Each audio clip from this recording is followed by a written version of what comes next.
عاد الدوري المصري من جديد. ذا ماستر اوف سسبنس. الدوري المصري عاد الزمالك من جديد في عادة السعادة. اهلا بكم في الحلقة الاولى والريلز الاولانية من سلسلة سنظل اوفياء.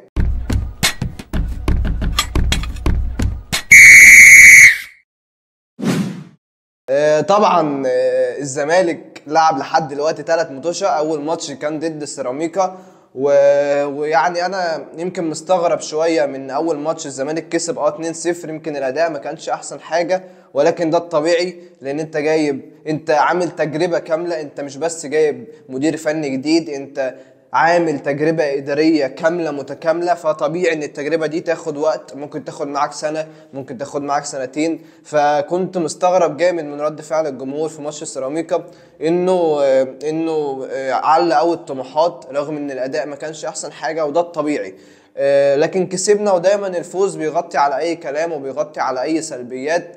جينا الماتش التاني اتعادلنا مع المقاولين، وهنا حصل شوية احباط من الجمهور، لكن ده حاجة طبيعية وكانت متوقعة ان الزمالك يتعثر. ما كانش متوقع اصلا ان الزمالك يفوز اصلا في البدايات او يبقى الدنيا ماشية معاه كويسة. ده الطبيعي. جينا في الماتش الثالث، الماتش الاخير، قدرنا ان احنا نكسب.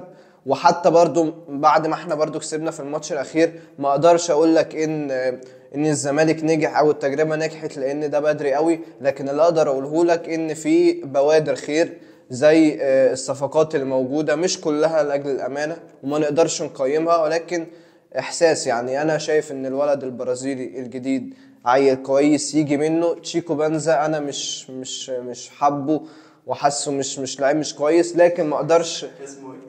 شيكو بنزا. طبعا انا مش حابه خالص، ولكن ما اقدرش برضو احكم عليه. وبحاول اقول للجمهور ما تحكمش على اي لعيب. ما حابب اقول للجمهور ما تحكمش على اي لعيب في الاول غير بعد 5-6 ماتشات تبدا حتى. المدرب عنده بعض الافكار. المدرب لسه شاب. اسمه ايه المدرب؟ ايه اسمه ايه؟ اسمه نيجي فيريرا. مدرب جديد عنده افكار، لكن يعني نقطة من الغلطات سريعا كده انه دايما بيلعب ناصر ماهر طرف، وانا ناصر ماهر ما يلعبش طرف اصلا. ناصر ماهر يلعب رقم 10. حلو توظيف عبد الله السعيد في رقم 8. لكن يمكن بالنسبة لي الحتة اللي مش قادر انا ومحتار فيها، هل شحاتة ولا دونجا رقم 6. دونجا طبعا كارثة، بس بحسه في رقم 6 احسن من شحاتة. لكن كل ده بدري. حتى لو الماتش الجاي لو الزمالك تعثر او اللي بعده ده عادي جدا. الزمالك بيبني منظومة كاملة من اول وجديد، فبطالب الجماهير ان هي ما تحكمش على اي حاجة.